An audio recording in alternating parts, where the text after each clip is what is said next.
Então, boa noite a todos. Eu sou a professora Vanessa de Cássia Pistoia Mariani, professora da disciplina de Psicologia da Educação, aqui junto ao curso de Matemática, à distância, né? Ofertado, então, em parceria pelo Instituto Federal Farroupilha e a Universidade Aberta do Brasil. Estamos hoje iniciando, dia 1º de outubro, a nossa segunda aula síncrona, né, conforme a organização do curso. Então, teremos 5 aulas síncronas ao longo do curso. A nossa primeira aula síncrona já está disponível para todos vocês, a sua gravação junto ao Moodle da nossa disciplina. E hoje, então, nós vamos continuar os estudos dentro da psicologia da educação, explorando as questões vinculadas à nossa unidade 2. Eu gostaria de convidar uma pessoa muito especial para se apresentar para vocês por aqui, a nossa tutora, a professora Carla Bruchel, né, que vai nos acompanhar realizando todo o trabalho de tutoria durante a nossa disciplina. Então, professora Carla, por favor, fique à vontade e realize sua apresentação. Boa noite, professora Vanessa. Boa noite, estudantes. Então, eu sou Carla Bruxel, tutora, então, agora na disciplina de Psicologia da Educação, do curso de Licenciatura em Matemática, do IFAR. Sou formada em Pedagogia, mestre em Educação nas Ciências, tenho experiência na educação básica, já atuei como professora, mais especificamente o período maior como professora dos anos iniciais do ensino fundamental.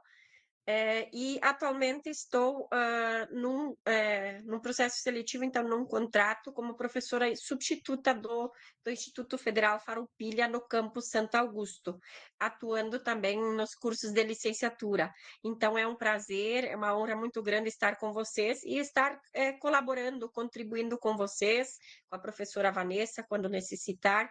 E me coloco sempre à disposição, então tem no Moodle os horários, né, que podem contatar, estou à disposição, e desejo, assim, um excelente semestre letivo a todos que já iniciou, né, e hoje é a segunda aula. Obrigada, prof. Carla, por essa parceria, né?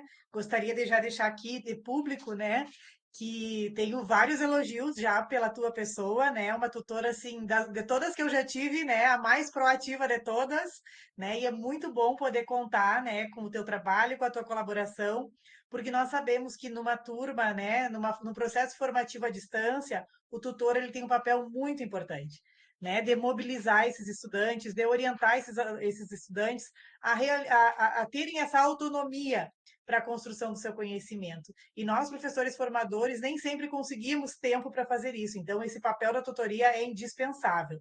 Né? E gostaria de te parabenizar e te agradecer já por todas as tuas interações e intervenções que você fez no nosso Moodle e também já com os estudantes, tá bom? Muito obrigada mesmo. Vocês estão de parabéns, porque vocês têm uma excelente tutora, tá? Vamos então iniciar nossa aula de hoje, né? Sejam bem-vindos Jefferson, Janice, Andriele e Anderson.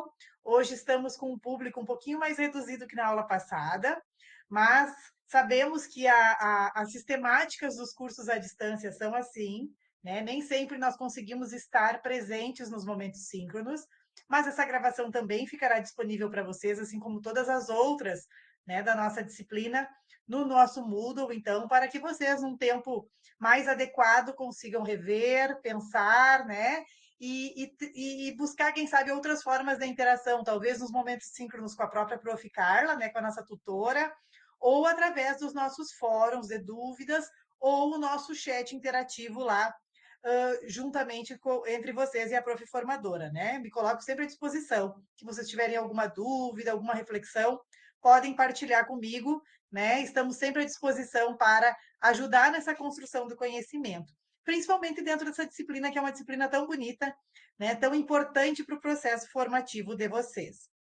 Na aula passada, então, nós relembramos, né? Ou nós olhamos lá mais a fundo o que dizia a nossa ementa, né? E desmembramos elas em alguns itens, que são as teorias do conhecimento, teorias da aprendizagem, dificuldades da aprendizagem, relações entre os processos, entre todos os envolvidos no processo educativo. Então, essas são as grandes temáticas que a nossa ementa vai estar explorando ao longo desse semestre.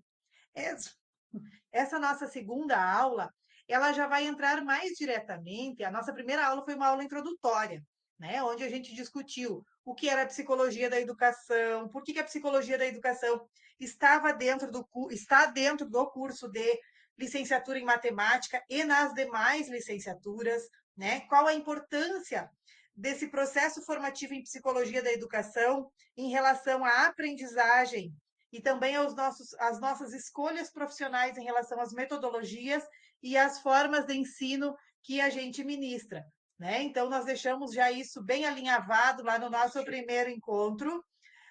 E agora, então, nós vamos prosseguir com análise de algumas das teorias, tá?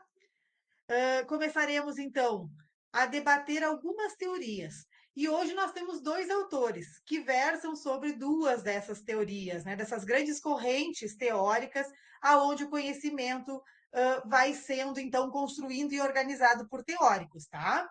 Nós sabemos, dentro dos aspectos teóricos, que as grandes teorias da educação, elas se distribuem por três grandes correntes: o comportamentalismo ou behaviorismo, o humanismo e o cognitivismo, certo? Então, num primeiro momento, talvez esses nomes apareçam, né, ou pareçam para vocês um pouco estranhos, né? Mas vocês vão ver que cada uma dessas teorias, elas têm vários autores, né, que são expoentes deles, e esses autores, eles trazem, então, uma abordagem, digamos que mais individualista, de como eles entenderam e como eles estudaram os processos de construção do conhecimento, certo?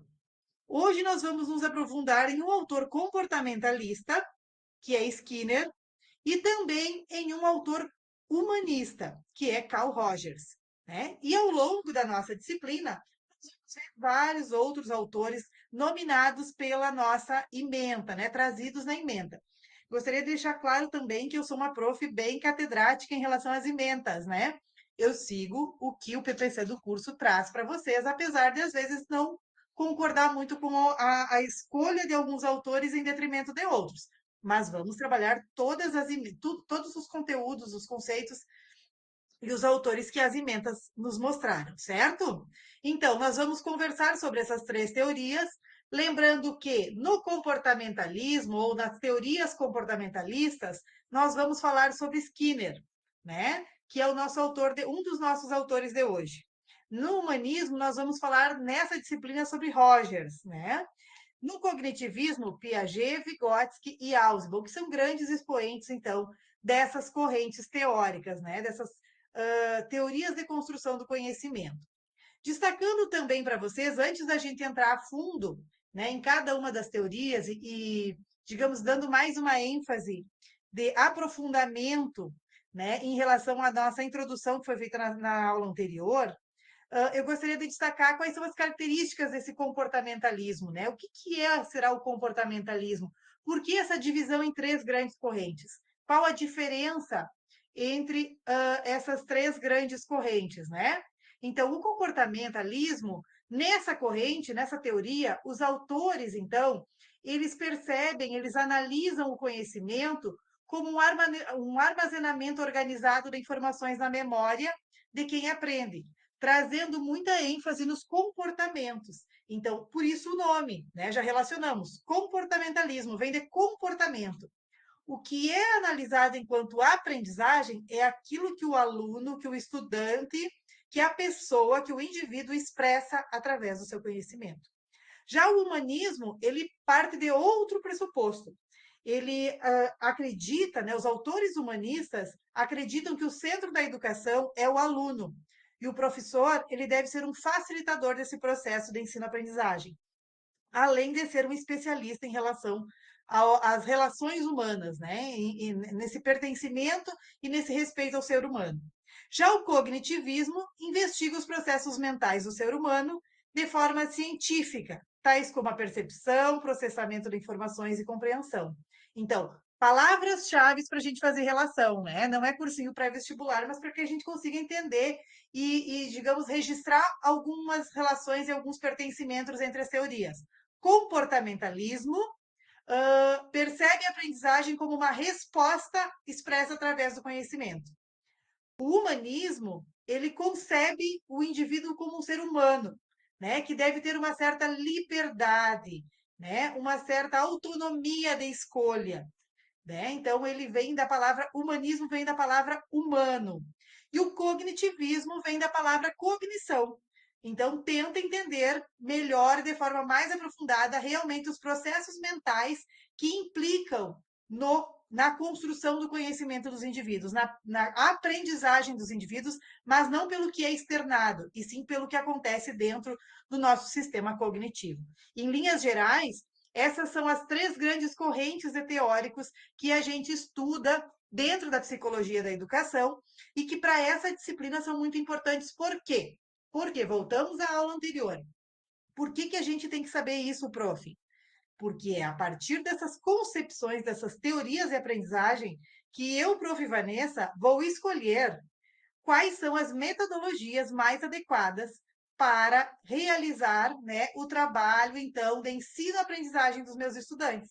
Então, é de acordo com essas metodologias, com essas teorias, que eu vou determinar, né, que eu vou entender. Bom, meu aluno ele aprende mais, então, a partir do humanismo, dessa prática de liberdade. Então, eu preciso propor atividades, situações de aprendizagem que tragam esse olhar de liberdade para esses estudantes. Ou não, eu entendo que realmente o aluno só aprende ou só me mostra sua aprendizagem pela forma como ele me responde rapidamente as perguntas que eu faço. E daí eu vou ser comportamentalista. Ou não, eu entendo que o aluno tem processos mentais, processos cognitivos e que ele vai seguindo etapas e vai construindo o seu saber. E por isso, então, eu vou desenvolver atividades que vão proporcionar essa interação com o conhecimento, essa interação com os outros, e eu vou ser, vou passar para uma vertente mais cognitivista, tá? Então, pode ser um pouco estranho para vocês no primeiro momento, mas é assim mesmo que a gente consegue entender e começa a se apropriar cada vez mais desse processo tão especial que é ensinar e aprender. E muitos desses teóricos aqui, eles trazem para nós que, inclusive, para uma pessoa aprender, para um indivíduo aprender, ele tem que querer aprender, né? Eu, como professora Vanessa, eu não posso ir aí na casa de vocês, sentar junto com vocês e forçar vocês a aprender. Vocês só vão aprender, mesmo da casa de vocês, mesmo à distância, ou estando interagindo em sala de aula com outras pessoas, se vocês quiserem, se vocês sentirem desejo em aprender, né? Essas são concepções e algumas teorias. As teorias cognitivistas, elas acreditam nisso. E o humanismo também. Já o comportamentalismo, não. No comportamentalismo, o conhecimento ele é mais imposto e determinado. Certo? Então, acho que por aqui seguimos. Alguém tem alguma dúvida até esse momento dessas 3 correntes? Gostaria de algum esclarecimento maior? Gostaria de fazer alguma intervenção? Por favor, vamos fazer que nem na aula passada. Fiquem bem à vontade para ir perguntando ao longo da aula. Essa aula ela está sendo gravada, mas também ela é um momento síncrono do curso, né? Então é importante, para que exista essa sincronia, tem que haver então uma sincronia de mão duplas, né? De mão dupla. A prof fala, a prof explica um pouco e vocês também explicam um pouco, explicam o que vocês entendem ou explicam o que vocês não entenderam, para que a prof então refaça o discurso e reforce a abordagem, então, de uma outra forma e que auxilie essa construção do conhecimento de vocês, tá bom? Fiquem bem à vontade. Vamos seguir aqui um pouquinho, então. A nossa primeira teoria de hoje, né, ela versa sobre o behaviorismo ou comportamentalismo. É lá da teoria de Skinner, aquele material que já está disponível para vocês desde o dia 21 de setembro, né? E vai, então, na nossa segunda unidade até o dia 10 de outubro. Vocês têm lá alguns textos e alguns vídeos que vão estar explorando a teoria de Skinner e a teoria de Carl Rogers, tá? Vamos começar então por Skinner. E daí eu já trouxe aqui para vocês e vou colocar lá no chat um minutinho uma nuvem de palavras coletiva que nós vamos fazer aqui em tempo real para que vocês tentem, vocês já devem ter lido o material, ou já devem ter olhado rapidinho o material. Então, eu vou pedir para vocês que acessem essa nuvem de palavras, ou a partir desse code que está aqui na tela, ou a partir do endereço que eu repliquei lá no chat, e escrevam 3 palavras que lembrem para vocês ou que destaquem para vocês o que é o behaviorismo ou comportamentalismo na ideia de vocês. Quando vocês leem essas palavras, behaviorismo ou comportamentalismo, a partir das leituras que vocês fizeram, o que vocês sabem sobre isso? Aqui não existe certo ou errado nesse momento. Essa é uma atividade de sondagem, né? Que parte de um princípio de que nem todo ser humano já sabe alguma coisa sobre um determinado assunto, principalmente se a ele já for ofertado, já tiver sido ofertado algum material para leitura. Então é só para mim sondar o que vocês já leram, o que não leram, o que sabem, o que não sabem, o que tem dúvida para mim focar nas apresentações da nossa aula, tá bom? Então convido a todos vocês que estão aqui na nossa sala, deixa eu ver os nomezinhos aqui dos participantes. O Anderson, a Andriele, o Cristiano, a Janice, o Jefferson e o Márcio, que entrem nesse Mentimeter aí.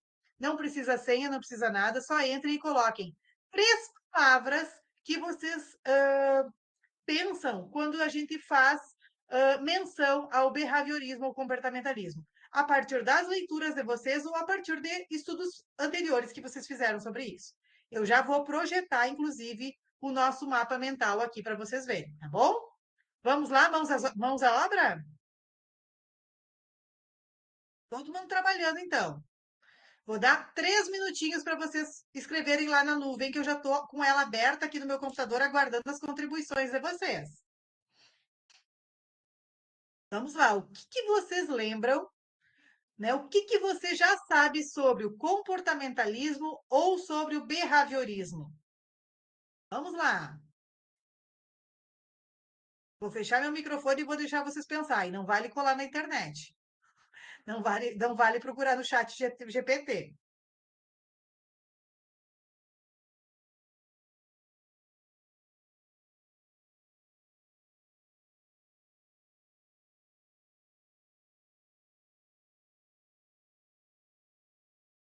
Alguém está com dificuldade de acessar a nuvem de palavras?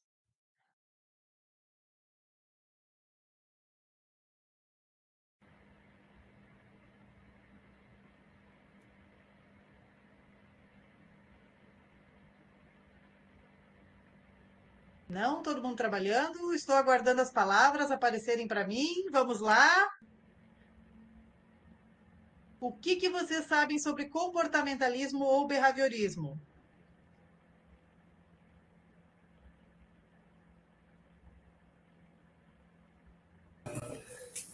Oi, prof. Diga. Tudo bem? Vou ser bem sincera com a senhora. Eu não vou Aham, colocar nada porque eu ainda não abri seu conteúdo. Estava em trigonometria e tá. geometria plana, que é muita matéria. Tá bom, eu imagino. Pelos nomes, sabe? Mas tá bom. Tá bem? Mas eu vou, esse fim de semana eu quero pegar a sua matéria. Tá bom, é importante não deixar atrás. Tá bem, obrigada.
Já está aparecendo lá. Só um minutinho que eu vou ampliar aqui agora a minha tela, vou parar essa apresentação.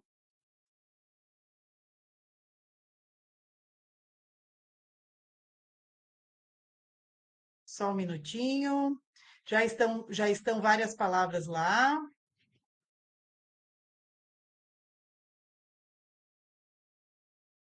Compartilhar tela. Aqui. Vai abrir esse ou esse? Esse. Aqui vocês estão visualizando a minha nova tela? Sim, prof, aparece. Sim, prof. Tá, então tá. Alguns já colaboraram. Vamos lá, mais alguém vai colaborar? Que palavras você já sabe sobre o comportamentalismo ou sobre o behaviorismo? Aqui já aparece, ó, memorização, reforço, estímulo, resposta, centralidade no professor e respostas rápidas. O que será que. Ouvido é só essas palavras, para quem não leu o texto, tá? Quando a gente fala em memorização, em estímulo-resposta, em centralidade na prática profissional, em respostas rápidas. O que vocês lembram? Que, digamos, método de ensino vocês lembram a partir disso? Que tipo de aulas vocês lembram? Pensando nessas palavras aqui que foram compartilhadas e escritas aqui na nossa nuvem de palavras. Conseguem pensar em alguma? Vou parar de compartilhar e vou voltar lá na nossa conferência. Voltamos aqui. O que vocês pensam? Quando vocês leram, vocês procuraram Skinner, né? Eu vou trazer aqui para vocês, ó. Deixa só eu ampliar um pouquinho. Aí, pronto. Então, Skinner ele fala sobre o behaviorismo radical, né? Ele é um dos últimos autores, então, que explora as questões behavioristas, né? E ele explora muito as questões voltadas para o que o aluno externa enquanto aprendizagem. No período em que ele estudou, ele não se preocupou em analisar o que acontece dentro do cérebro das pessoas. Naquele momento não era a proposta dele. A proposta dele era ver como as pessoas, elas... deixa eu só receber um colega aqui na sala. Como as pessoas...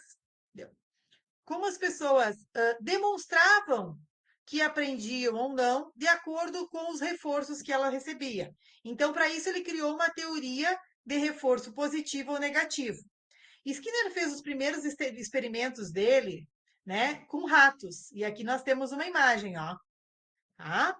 Então, Skinner, que é esse senhor aqui, ele desenvolveu, então, um experimento a partir de barulhos, de sinais sonoros e de alimentos que foram administrados, né, para ratinhos. E a gente tem muito da teoria de Skinner ainda hoje funcionando no adestramento de animais, né? Quando a gente pensa, então, quando a gente chega em casa e chacoalha aquele potinho da ração, nossos gatinhos, os nossos cachorros, né? Automatizam, né, que aquele barulho é o barulho da comida e isso demonstra uma aprendizagem. Eles vão ganhar, inclusive, a comida. Quando o meu cachorro, o meu gato fazem uma coisa errada, eu vou eu vou trazer um reforço negativo. Eu vou repreender, eu vou deixar ele preso, eu vou até, né, fazer alguma coisa, não digo bater, mas fazer alguma coisa que seja negativa e que ele não repita mais esse processo. Então, Skinner percebeu que o ser humano, que os ratinhos faziam isso, que o ser humano também agia assim. E daí a gente tem todo aquele sistema, né, que é bem comportamentalista da nossa escola e da nossa educação tradicional. Por exemplo, vamos lá. Quando a gente está na escola e a gente vai bem na disciplina, a gente ganha o quê? Antigamente nós ganhávamos o quê? Uma estrelinha, os melhores alunos da escola, uma premiação, uma estrela, ou sentava bem na frente, ou pegava a mão da prof. Isso são reforços positivos. Você teve um bom desenvolvimento, você fez, né, você teve uma aprendizagem ou demonstrou que seguiu os parâmetros, você tem um reforço positivo. No momento em que você não fez a tarefa, No momento em que você bagunçou, conversou na explicação, você ficou sem recreio. Esse é um reforço negativo. Então, essa é basicamente a teoria de Skinner. O estímulo positivo, o reforço positivo e o reforço negativo, eles vão estar, então, fazendo esse condicionamento do comportamento dos indivíduos, né? E isso vai ser expresso em forma de aprendizagem. Não só em relação a como a gente se comporta, a prestar atenção na aula ou não, a ir bem na prova ou não, mas também em relação a como a gente pensa. Né? Então, Skinner também fez um desenvolvimento de teorias de como o aluno pensa, como o aluno externo que aprendeu, muito próximo do que a gente vê hoje ainda nas escolas também. Vamos aqui para a teoria. Existem várias abordagens ligadas à teoria do estímulo-resposta, né? Que é essa teoria, então, do behaviorismo radical de Skinner, ou comportamentalismo radical. Algumas datando, inclusive, para os fins do século XIX ou início do século XX. Tais abordagens são chamadas de teorias conexionistas, no sentido que supõe que todas as respostas, sejam elas comportamentos, são elicitadas por estímulos, ou seja, partem da ideia da conexão entre o estímulo e resposta. Então, para Skinner, sempre há uma relação entre o estímulo e resposta, né? E essa teoria de Skinner, ela tem uma conceituação teórica como periférica. Por quê? Ela não leva em consideração o que ocorre na mente dos indivíduos, assim como os cognitivistas pensam. Ela só mensura, ela só avalia, ela só, digamos, ocupa, né, a questão do que ele expressa finalmente, como produto final. Né? Então, por isso que ela é periférica, ela não é cognitiva, ela é pela forma como a gente expressa o nosso comportamento. As principais variáveis, então, para a aprendizagem dentro das teorias de Skinner, né? A primeira variável é o estímulo, é um reforço e uma contingência de reforço. Então, é o estímulo que eu vou fazer. E a segunda variável é aquela, então, que vai me trazer a resposta, tá? Então, todo estímulo gera uma resposta. O estímulo positivo, né? O estímulo gera uma resposta positiva e o estímulo negativo vai trazer, então, uma contingência, uma superação daquela dificuldade. E daí ele define, então, comportamentos também dentro da teoria. Vocês vão ver isso com mais calma e mais tranquilidade, lendo o próprio material do Skinner, tá? Que está disponível para vocês lá no nosso Moodle. Leiam com atenção e assistam, inclusive, os vídeos, né, que são apresentados dentro da teoria. Porque os vídeos eles vão trazer, né, com muita propriedade também algumas entrevistas e algumas sínteses bem objetivas, né, sobre como os teóricos analisam as posições de Skinner e como elas ainda estão presentes no nosso cotidiano hoje. Ele faz, então, um conceito muito importante para Skinner, é o comportamento respondente. O que são comportamentos respondentes que nós, seres humanos, temos, né? Eles são voluntários, né? Frente a determinados estímulos e reflexos. Por exemplo, quando a gente vê uma luz, quando nós estamos deitados ou de olho fechado e abrimos o olho e tem uma luz muito forte, automaticamente nós contraímos a nossa pupila. Né? Quando nós sentimos frio, a nossa pele arrepia. Então, o comportamento respondente, ele é um comportamento automático. Né? E sobre esse comportamento automático, nós não temos tanta ingerência. Porém, o comportamento operante é aquele comportamento que ele deriva, então, de respostas do indivíduo sobre o meio. E daí sim, esses comportamentos operantes, a gente consegue agir sobre eles, principalmente dentro da teoria de estímulo-resposta, como andar, correr, pular, escrever. Então, esses sim conseguem muito mais ser configurados, dominados, né, reforçados. E daí, para que a gente faça, então, o condicionamento desses comportamentos operantes, a gente tem o reforço positivo e o reforço negativo. O que é o reforço positivo? São estímulos, então, que a gente vai fazer para o indivíduo para que ele continue tendo um desenvolvimento. Vamos pensar na matemática. Eu estou trabalhando com cálculos na minha aula, né? Ou com situações problema. E aí eu tenho uma série de problemas para serem feitos na sala de aula. O meu aluno acertou, eu vou lá na classe e vou dizer, ótimo, você acertou, ó, que bom, vamos lá, parabéns. Então, eu vou estar fazendo um reforço positivo, levando um reforço positivo, para que esse aluno continue querendo aprender e continue em frente. Se o meu aluno errou, né? Eu vou dizer para ele, dentro da teoria de Skinner, não, você errou, você não pode mais fazer o cálculo desse jeito. Você não está interpretando o problema da forma certa, né? Então vamos refazer esse. Você vai refazer, né, esse problema duas vezes, por exemplo. Eu vou trazer uma punição também para que ele retire esse comportamento errado, para que ele não repita mais esse erro, né, de forma intencional ou intencional, tá? Então, o reforço positivo ele traz um condicionamento à resposta. E o reforço negativo ele remove ou enfraquece a resposta. Isso para Skinner se refere ao conhecimento como também ao comportamento. Né? No momento em que eu estou conversando na aula, eu fico sem o recreio. Então, eu trago um reforço negativo para remover aquela atitude errada. E nas questões cognitivas, da mesma forma. Antes da gente passar aqui para as aplicações, eu vou apresentar para vocês um pequeno vídeo sobre a máquina de escrever de Skinner. Então, que é o método que ele usa para que a gente consiga, então, entender, né, como que ele pensava nesse reforço positivo e nesse reforço negativo dentro da área, principalmente da matemática, que é o que aparece aqui. Só um minutinho que eu vou projetar o nosso vídeo.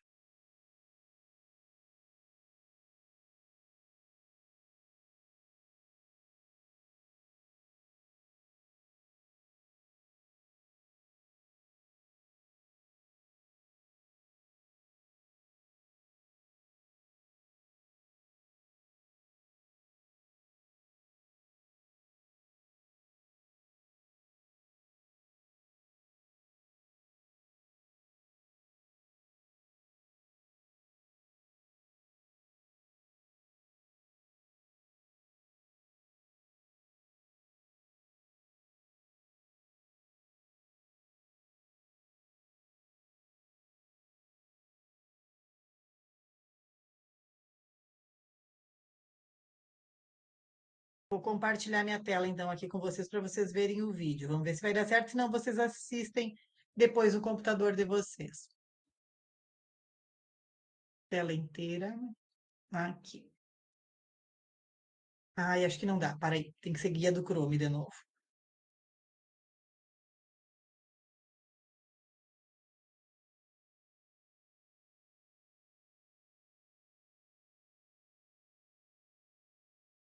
Vocês estão visualizando agora o vídeo? Sim. Tá, então tá. Se o áudio dele não funcionar, não tem problema, porque ele é todo legendado, tá? E como ele não é em língua portuguesa, não tem problema, vocês acompanhem a legenda ali, certo? Vamos lá então.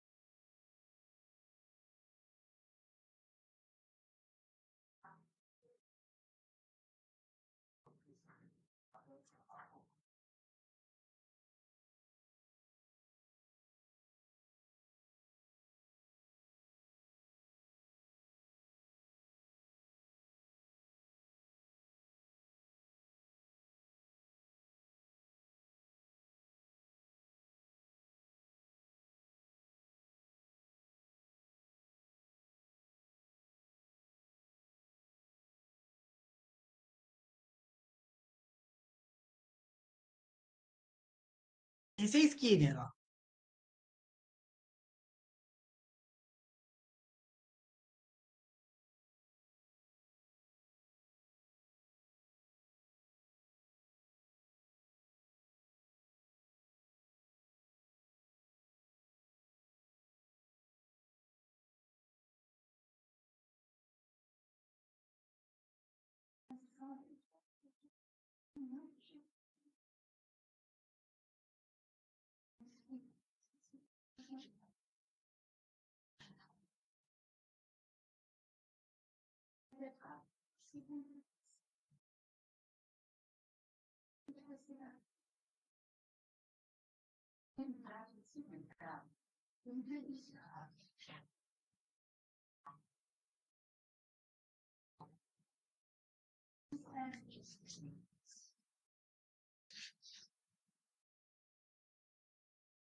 Pronto, então assistimos o vídeo, né? Voltamos aqui. Isso.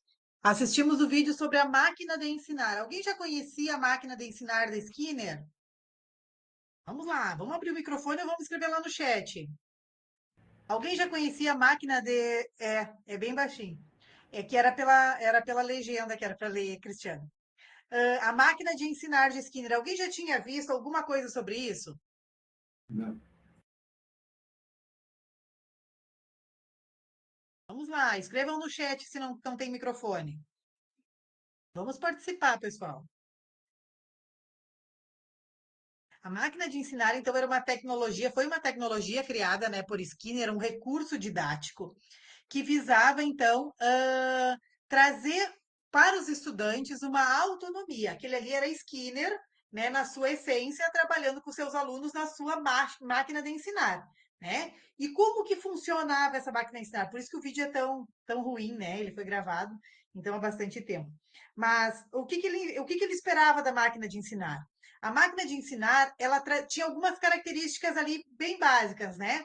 A primeira, cada aluno tinha a sua máquina de ensinar, né? Cada aluno trabalhava individualmente com a sua máquina de ensinar e a partir dali, então, tinha um questionário que estava dentro da máquina que trazia perguntas e automaticamente ele ia trazendo as respostas para as perguntas. Como ele colocou ali no início da entrevista, poderiam ser perguntas de matemática, de língua portuguesa, de várias áreas do conhecimento, desde que elas fossem objetivas e as respostas fossem trazidas, fossem, digamos, externadas de forma bem objetiva, com símbolos ou palavras. Então, com números, né? Ou pequenas palavras, então, que trariam o certo e o errado. Um dos grandes avanços para Skinner, e ele entendia que o processo de aprendizagem, digamos assim, ele deveria ser organizado por pequenas etapas, como diz aqui, né, instrução programada, pequenas etapas, resposta ativa e verificação imediata do aluno. Então, por exemplo, vocês lembram dos questionários que nós fazíamos na escola? Ou a memorização da própria tabuada, né? 2 vezes 2, 3 vezes 4, 5 vezes 5, 4 vezes 8. Então, a resposta tinha que ser imediata, por pequenas etapas, para que o aluno fosse progressivamente atingindo um grau mais complexo e que cada criança tivesse seu ritmo próprio, dentro dessas questões da individualidade de cada um, né? E esse teste era feito, então, através da máquina de ensinar. Vocês viram que ele destacou ali na legenda, né, durante a fala dele, que foi legendada, que ao mesmo tempo que o aluno respondia a pergunta, automaticamente ele ia ler se a resposta dele estava certa ou errada. Né? E a partir disso, ele tinha, então, ele atendia a questão e acalmava o aluno. Ó, ele acertou, que bom. Então, ele vai receber alguma premiação. Ou não, ele não acertou, ele precisa fazer novamente até acertar. Se a gente parar para pensar, aqui está o link do vídeo que eu deixei para vocês também. Então, se vocês quiserem olhar num outro momento com mais tranquilidade, vai estar aqui nos slides de vocês também, tá?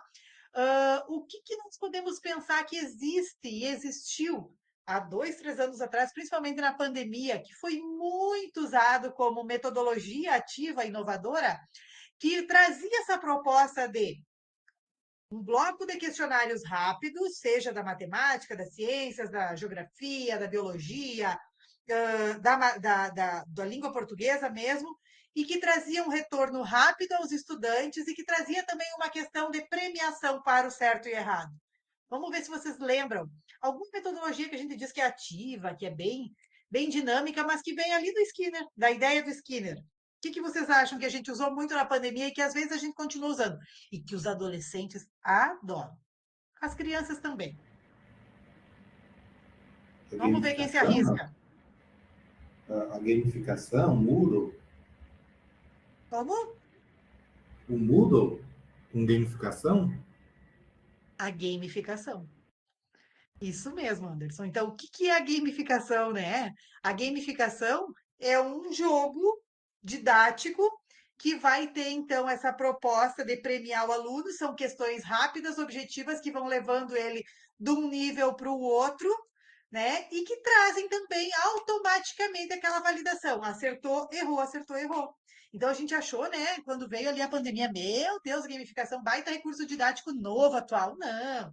1920, Skinner já escreveu sobre isso, né? Tem um valor pedagógico? Tem um valor pedagógico. Qual é o valor pedagógico da gamificação ou da máquina de ensinar de Skinner? O que vocês pensam? Vamos pensar agora como professor. Vamos botar os óculos de professor e vamos pensar como professor.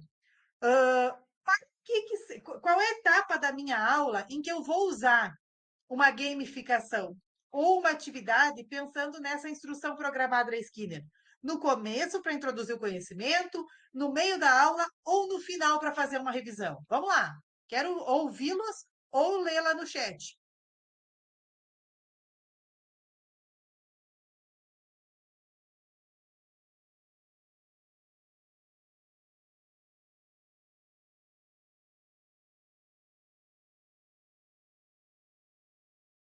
Vamos lá, vamos pensar. Que momento da aula será que eu posso usar uma gamificação?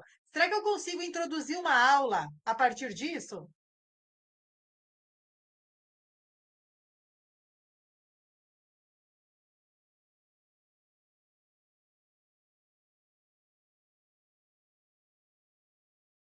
Ouço grilinhos aqui. Ninguém tem coragem de responder?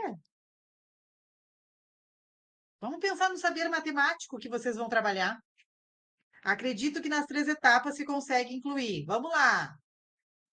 Mas será que é mais adequado para qual etapa? Será que eu consigo introduzir uma atividade, introduzir um conhecimento? Por exemplo, eu vou trabalhar o processo das frações, né? O uso das frações. Será que eu já começo com uma gamificação ou eu trabalho primeiro com uma atividade prática, trazendo saberes e pressupostos que talvez ele não saiba ainda para fundamentar? Depois eu trago as explicações do professor e, por último, eu faço uma atividade de sistematização que pode ser uma gamificação, né? Então, a gente tem que pensar que, metodologicamente, a organização das nossas atividades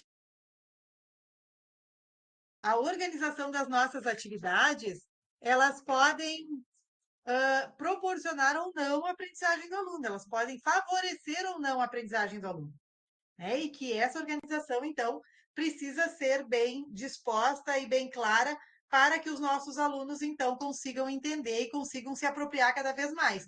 E Skinner não pensava assim. Para Skinner, não existia esses momentos iniciais.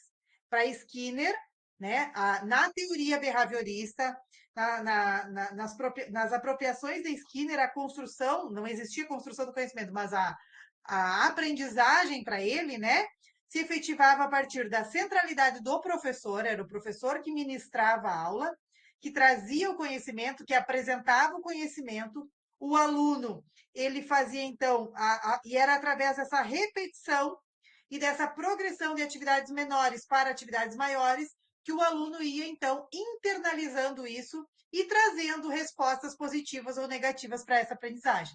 Então, ele não entendia que o aluno tinha que ser ativo nesse processo. Quando a gente fala aqui em resposta ativa, né, dentro da teoria de Skinner, a resposta ativa quer dizer que é a resposta rápida, né, imediata, no ritmo próprio, porque é individual, não se pensa no coletivo nem na socialização de dúvidas nem de conhecimento. Tá? Então, era bem um ritmo individual também. Para Skinner, as crianças precisam aprender sozinhas dentro dos seus ritmos. Isso, para nós, em certo momento, é importante, mas será que dentro de toda a filosofia da escola, principalmente dentro das propostas pedagógicas que as escolas trazem hoje, a gente consegue desenvolver o conhecimento somente a partir dessa perspectiva skinneriana? Né? Isso são pressupostos que eu vou deixando, perguntas que eu vou deixar para vocês. Essa é a nossa primeira teoria do conhecimento. As próximas vão trazer outras abordagens que eu acredito que sejam um pouco mais adequadas e mais completas. Outra pergunta que eu faço para vocês, vamos passar o método Keller aqui. Então, dentro dessa instituição programada de Skinner, também tivemos uma contribuição de Keller sobre um método, né? Que também foca no ritmo próprio, completo domínio do material, aulas teóricas, aulas práticas não existem, né? ênfase na escrita, uso de monitores para auxiliar nessa aprendizagem. Quando a gente pensa nessa instituição programada aqui de cima ainda, tá? Eu gostaria de perguntar para vocês se vocês conhecem, vou circular aqui, vocês conhecem algum tipo de metodologia que é, digamos, trabalhada dentro do campo da matemática, da linguagem, da língua estrangeira, que traz muitos princípios dessa instrução programada? Vamos ver se alguém lembra. É muito popular na matemática e eu conheço uma, porque inclusive meu filho estudou dentro desse método aqui numa instituição privada, que trabalha com blocos de atividades, atividades mais simples, repetição de atividades, atividades mais simples que vão das complexas, repetição dessas atividades, você só muda de nível ou de etapa depois que você tiver vencido todas as etapas. Só um minutinho aqui. Rápido, Diego, mostra. Vamos lá, então.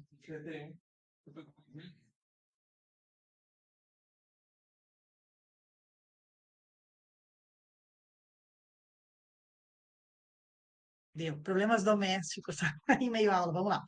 E daí, pessoal, o que vocês acham? O Duolingo, ai, não sei como é que é o Duolingo. Eu sei vamos ver. Como é que é o Duolingo? Me explica, Anderson. Na verdade, o Duolingo é inglês, né? Mas basicamente é isso. Você tem ali totalmente gamificado, né? Você tem todo o aprendizado inicial, que ele vai te passar as informações, as classes, e aí você vai inserindo, né? As palavras corretas, e ele vai te passando a informação, se está correto ou se está errado. E você vai passando de fases. Ele dá esse feedback automático também, vai passando de fase. Ótimo. Perfeito, então é isso aí mesmo, esse aí também funciona. E vocês conhecem o método Kumon? Alguém de vocês que são na matemática devem até trabalhar no Kumon, muitos. E já fiz com Como é que era o Kumon, então? Não era assim também? repetição, né?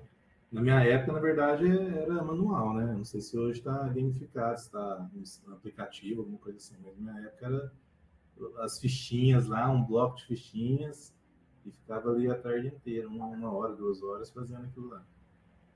Isso, e você só mudava de nível, só mudava de bloco, porque os blocos, como é que eram os blocos compostos, né?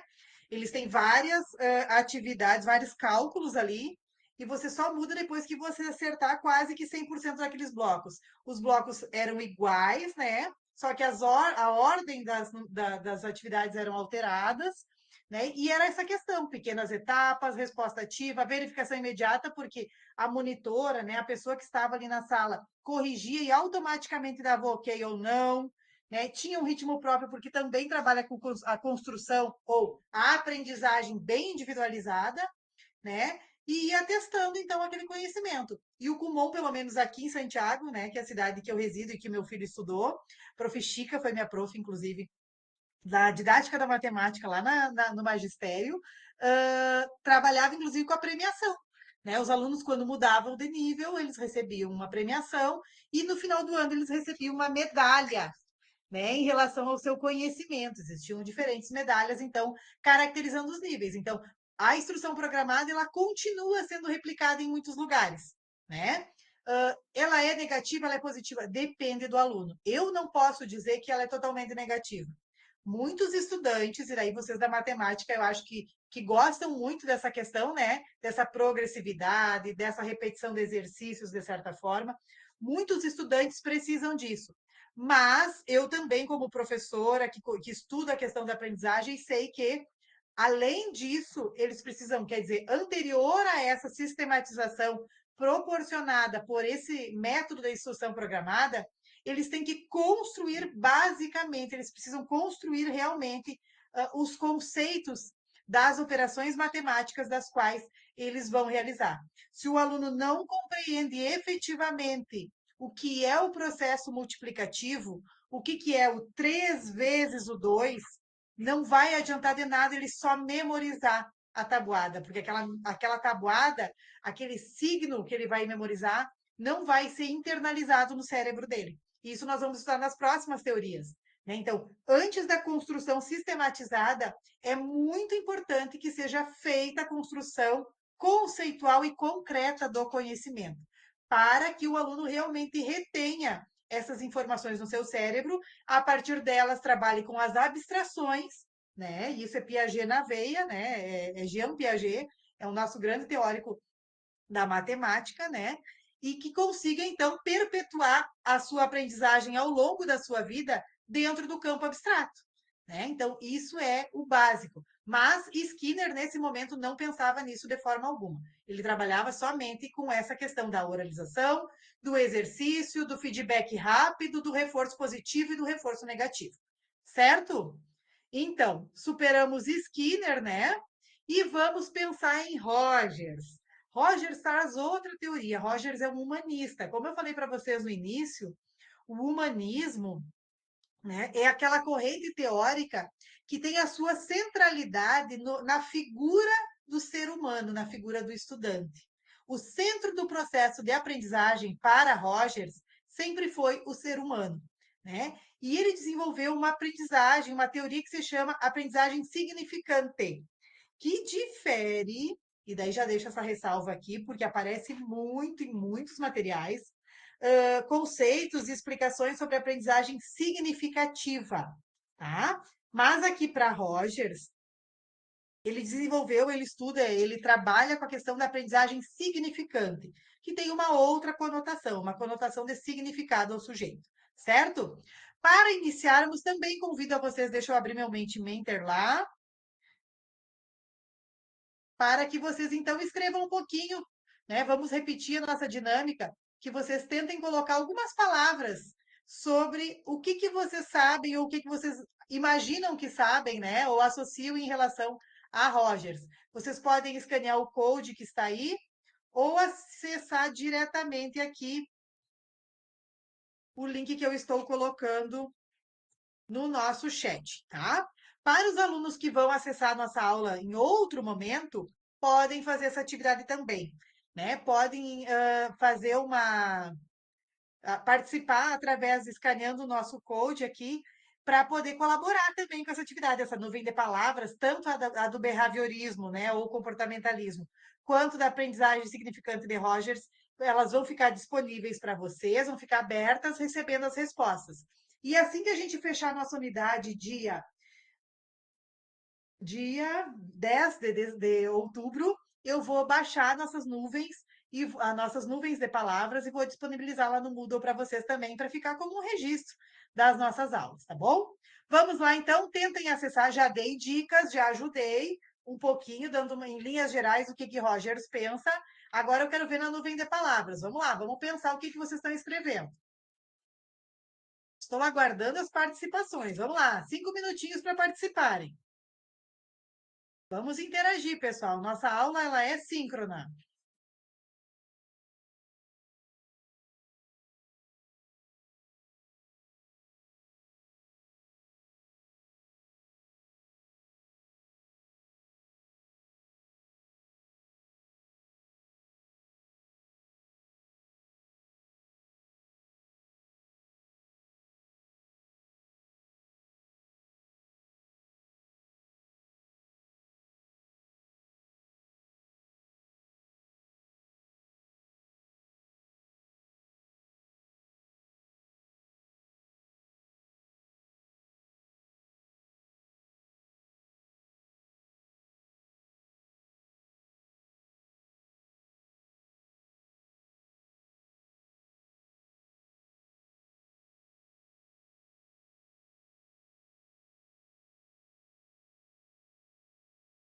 Vamos lá, vamos ver quem mais vai colaborar com a nossa nuvem de palavras. Vamos lá, mais 2 minutinhos para vocês terminarem. Eu já vou começar a apresentar ela aqui.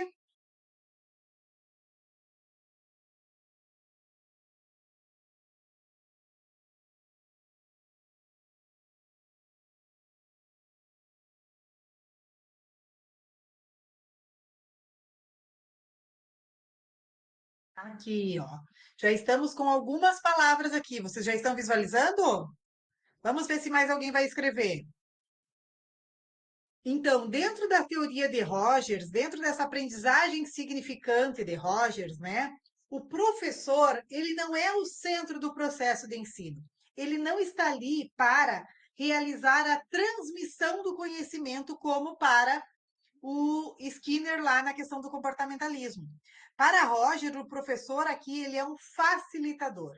Ele vai criar um ambiente e dispor de recursos, mecanismos, situações de aprendizagem para possibilitar ao aluno, né, esse acesso ao conhecimento. Rogers traz, então, uma questão muito importante e muito difícil de ser realizada dentro do nosso processo educacional hoje em dia, que é a questão da liberdade. A liberdade do sujeito em escolher o que vai aprender. Né? Então, para Rogers, o estudante, ele trabalhou numa clínica com clientes, essa é uma teoria, né, criada a partir de um trabalho dele como psicólogo com clientes, aí transposta para o mundo da escola, e talvez este seja um grande limitador, né? Para Rogers, então, o estudante ele tem que ter liberdade de escolher naquele momento o que ele quer aprender. E daí nós pensamos, né, diretamente no impacto que isso pode trazer. Vamos pensar no contexto da matemática. Estamos nós dando aula para o 7º ano, com a BNCC cheinha de saberes matemáticos, competências e habilidades para a gente trabalhar. Será que o meu aluno tem autonomia? Será que o meu aluno tem maturidade para poder escolher o que ele quer aprender? Será que ele percebe a importância daquele saber para ele realizar essa escolha? Então, esse é um dos grandes complicadores da teoria humanista dentro desse contexto das escolas, como elas estão organizadas hoje. Né?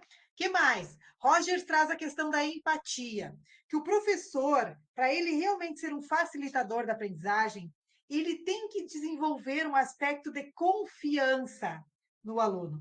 O aluno tem que confiar no professor e o professor tem que confiar no aluno. Essa relação ela precisa ser recíproca, né? Autêntica, e é a partir dessa relação, então, que ele vai conseguir realmente ser um facilitador desse processo. Há uma centralidade no aluno, na sua liberdade, na sua condição de aprender, e não do professor. Né? Uma aceitação do que o aluno externa, então, enquanto conhecimento. Vou parar aqui minha apresentação e a gente volta lá para a nossa outra apresentação. Aqui.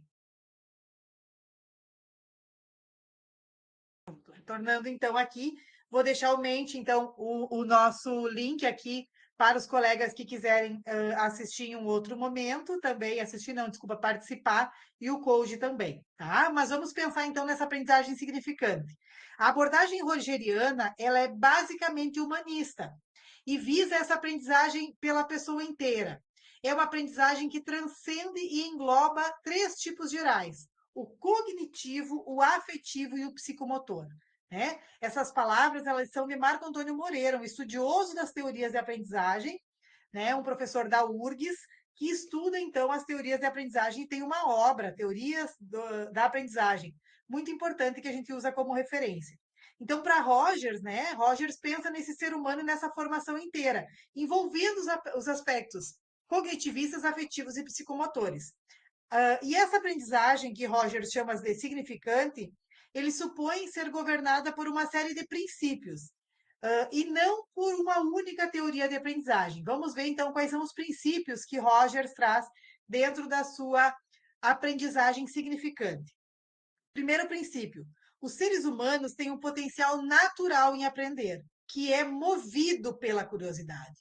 E essa curiosidade, ela precisa ser cada vez mais fomentada, né, mais potencializada pelo ambiente escolar, e não recortada, como geralmente acontece. A aprendizagem significante ocorre quando a matéria, o conteúdo de ensino é percebido pelo aluno como sendo relevante para os seus próprios objetivos. Então, o aluno tem que sentir que aquele conteúdo ele está sanando a sua própria curiosidade. A aprendizagem que envolve a mudança do seu eu na percepção de si mesmo tende a encontrar uma resistência. As aprendizagens que ameaçam o seu eu são mais facilmente percebidas e assimiladas quando ameaças externas se reduzem a um mínimo. Quando é pequena ameaça ou une-se a perceber sua experiência de maneira diferenciada e a aprendizagem pode prosseguir. Grande parte da aprendizagem significante é adquirida por meio de atos, da interação, da ação do indivíduo sobre o meio. Então, para Rogers, esse ambiente facilitador, né, ele tem que ser um ambiente rico de estímulos, de possibilidades de desenvolvimento da autonomia, aonde o aluno vai interagir com esses espaços. A aprendizagem é facilitada quando o aluno participa responsavelmente desse processo, através da sua liberdade de escolha e de condução. A aprendizagem auto-iniciada que se envolve a pessoa aprendiz como um todo, de sentimentos e de intelecto, é mais duradoura e abrangente. Por isso, essa questão humanista, né, de perceber o indivíduo como um ser integral, né, inteiro, como ele traz ali na primeira fala, e também por considerar essa questão da responsabilidade, como é que a gente vai dizer aqui? Da dependência, da confiança entre professor facilitador e estudante. A independência e a criatividade e a autoconfiança são todas facilitadas quando a autocrítica e a autoavaliação são básicas e a avaliação é feita por outros de importância secundária. Então, quando o aluno entende a importância do conhecimento e o que os outros avaliam dele, vem de uma aba secundária. E a aprendizagem ela é socialmente mais útil no mundo moderno e é a do próprio processo de aprender, uma contínua abertura à experiência e à incorporação, dentro de si mesmo em um processo de mudança. O que esses princípios, então, trazem dentro dessa perspectiva rogeriana? O homem é educado, que aprendeu, o homem é educado aquele que aprendeu a aprender. Então, essa autonomia, né, faz com que ele consiga aprender e adaptar-se e mudar dentro do ambiente. Percebeu que nenhum conhecimento é seguro, que só o processo de busca do conhecimento dá base para a segurança.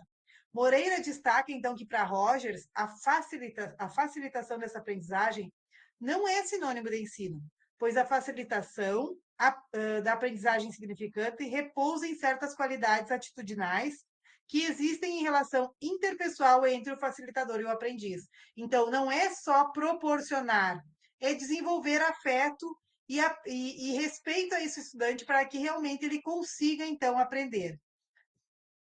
Vamos seguir aqui mais uma, que eu já volto agora para a gente problematizar, né? Atitudes, então, para o facilitador, para o professor facilitador. Ter autenticidade como facilitador da aprendizagem, prezar, aceitar e confiar nesse estudante, ter uma compreensão empática e ter percepção de que o aluno aprendente possui qualidades, tanto ele quanto o facilitador. E daí a gente para pensar, será que essa teoria de Roger, da aprendizagem significante, que a gente conversou agora rapidamente, ela consegue se efetivar dentro do universo dos anos finais e do ensino médio? Será que ela consegue ainda se efetivar dentro de algum campo, dentro de alguma etapa do ensino fundamental?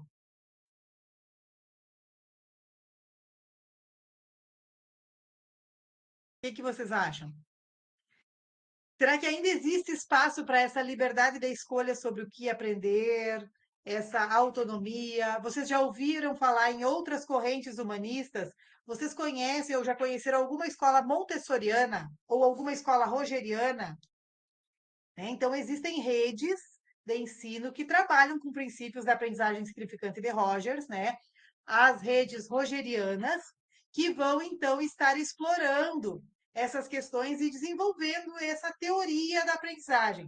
Existem também as escolas montessorianas, que também partem de princípios humanistas e são muito importantes e ainda muito, digamos que vinculadas, né? E que buscam, então, desenvolver os indivíduos numa nova perspectiva, né? Numa perspectiva de formação diferenciada. Porém, todas essas escolas, tanto as rogerianas e as montessorianas que eu conheço, elas são mais voltadas para a educação infantil, né? Então, na educação infantil, ainda há espaço para a construção dessa autonomia, desse autogerenciamento, dessa liberdade, desse humanismo. Mas ainda há espaço, de certa forma, porque nós já temos um documento norteador que traz bem, digamos, determinado, né? Que se chama Base Nacional Comum Curricular, que também já está em vigência para a educação infantil, que traz, então, os campos de experiência e as habilidades que devem ser trabalhadas nos estudantes. Então, nem temos tanta liberdade assim dentro da educação infantil mais, né? Mas as escolas rogerianas, montessorianas ainda trabalham dentro dessa perspectiva mais humanista. Por que a gente não consegue explorar o humanismo dentro do ensino fundamental? Deveria usar muitos princípios dele, mas principalmente pelas amarras curriculares que nós temos em todas as áreas do conhecimento, né? E vocês que são da matemática devem perceber o quanto essas amarras acontecem. Se ainda não conhecem, não está aqui do meu lado a minha, vamos ver aqui. Se ainda não conhecem a BNCC, deixa eu pegar a minha aqui, ó.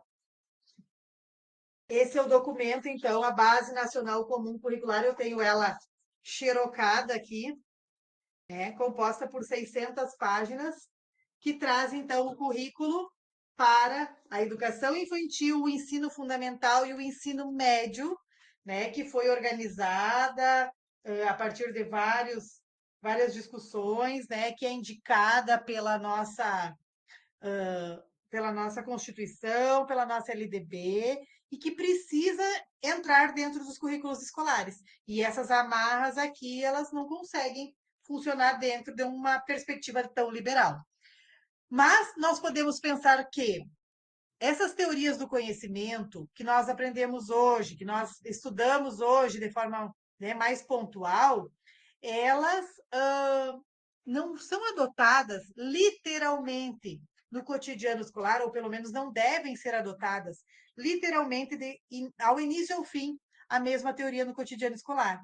Que nós, professores, né, pelos nossos conhecimentos, pelas nossas vivências, e principalmente pelos alunos que nós temos, pela realidade dos alunos que nós temos, nós optamos, nós fazemos escolhas, né? E utilizamos um pouquinho de cada teoria, de cada abordagem do conhecimento dessas dentro das nossas aulas, para que os nossos alunos, então, consigam ir desenvolvendo seu conhecimento, pensando que cada um também aprende de um jeito, né? Nós não conseguimos não devemos, né, ser comportamentalistas uma aula inteira, um ano inteiro, mas algumas aulas nós vamos ser comportamentalistas sim.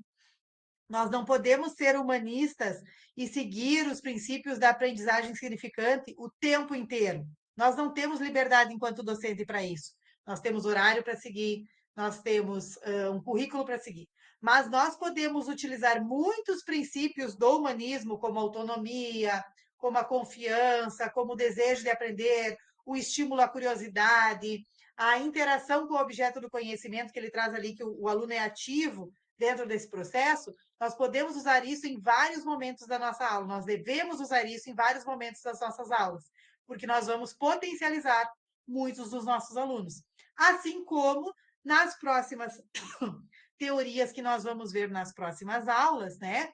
Nós vamos ser piagetianos em vários momentos, nós vamos ser vigotskianos em vários momentos, e também nós vamos usar, de certa forma, um pouco da psicanálise de Freud para entender os nossos sujeitos. Então, o professor, né, ele traz dentro do seu processo formativo um misto de teorias, de perspectivas, e que em alguns momentos e por algumas perspectivas ele vai estar fazendo as suas escolhas pedagógicas, metodológicas e avaliando, entendendo e potencializando o desenvolvimento dos seus alunos. Essa é a grande lógica. Por isso que aqui nessa disciplina vocês têm o contato com diferentes perspectivas, né? Diversas perspectivas, para que vocês consigam conhecê-las e internalizá-las também dentro das suas práticas, tá bom? Eu gostaria de abrir para alguma dúvida. Vamos lá. Vamos reforçar os prazos da nossa disciplina aqui enquanto sobra algum tempinho, tá? Então, a nossa unidade 2, que é a unidade dessa nossa videoaula aqui, desse nosso momento síncrono, né? Para os que estão participando em loco aqui, ela abriu dia 21 de setembro e ela vai até 10 de outubro, tá? Hoje, então, tivemos a nossa aula ao vivo da unidade. E a nossa a nossa tarefa, qual é?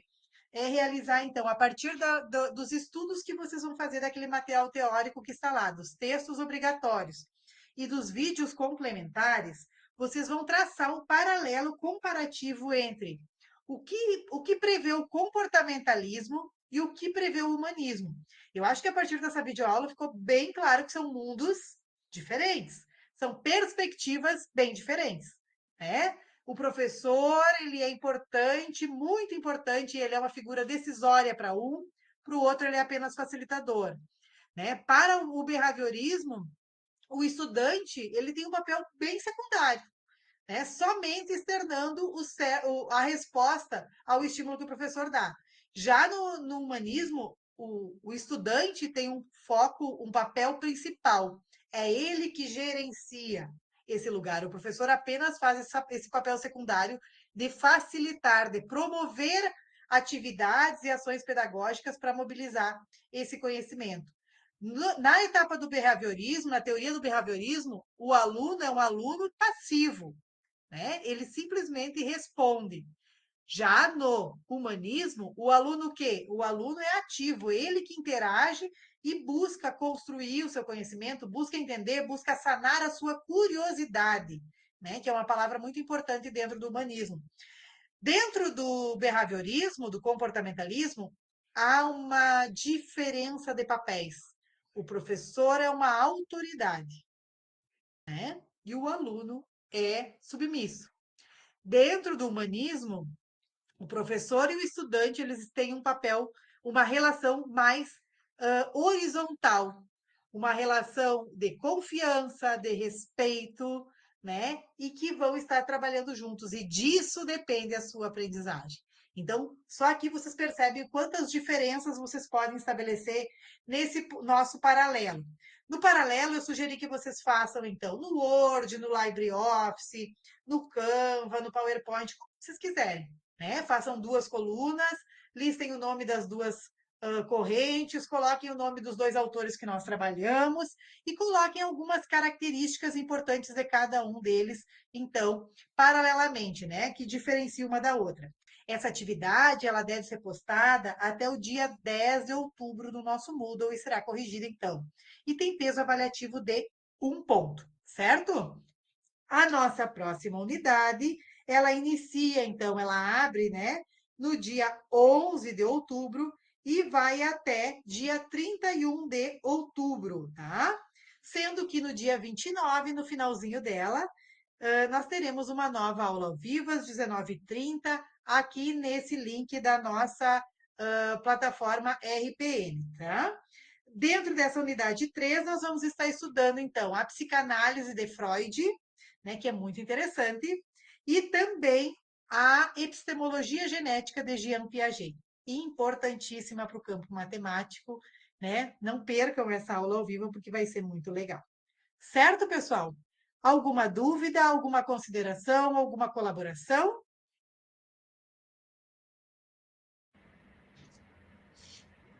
Professor, só uma questão em relação à primeira atividade. Eu acho que na primeira aula eu não participei, porque eu fui inscrito na plataforma depois da aula, que eu tive acesso. E eu vi aqui que teve atividade, eu não consegui fazer. Posso estar fazendo ainda?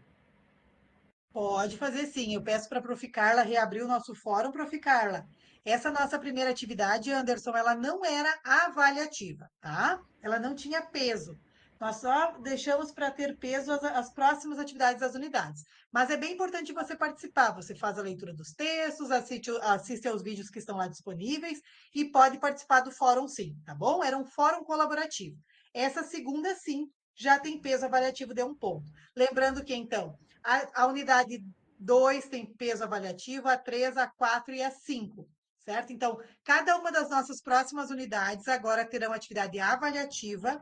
Ao término, totalizaremos 4 pontos e 6 pontos, então, são deliberados para a prova final da disciplina que vocês vão fazer no polo, né? Junto ao polo, a prova presencial. Isso seguindo as orientações, então, do nosso PPC do curso. Tá bom? Legal.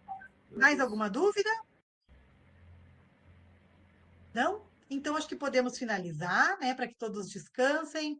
Tenham bom descanso hoje, nessa nossa quarta-feira. Tenham um mês de outubro de muitas aprendizagens, né? Com muita saúde, com muita alegria, desejo para todos vocês. E peço que vocês, então, aproveitem esse material que está disponível no nosso Moodle, aproveitem a nossa tutora Carla, né, que é uma pessoa tão especial e tão experiente também, que vai poder estar colaborando nessa forma de aprendizagem, de interação com vocês. Qualquer coisa também nos busquem. A nossa unidade 2, ela já tem um fórum de dúvidas, tá? Esse fórum de dúvidas vai ficar aberto ao longo da unidade para que vocês coloquem ali dúvidas bem pontuais, tá? Até para que a Carla consiga trabalhar com vocês dentro dos horários de orientação dela no Google Meet também. E qualquer coisa que quiserem perguntar para mim, Prof. Vanessa, também estou à disposição de vocês, tá? Um abraço a todos vocês, um bom descanso. Obrigada, Prof. Carla, por nos acompanhar também. E tenham todos, então, uma boa noite de descanso e um ótimo mês de outubro.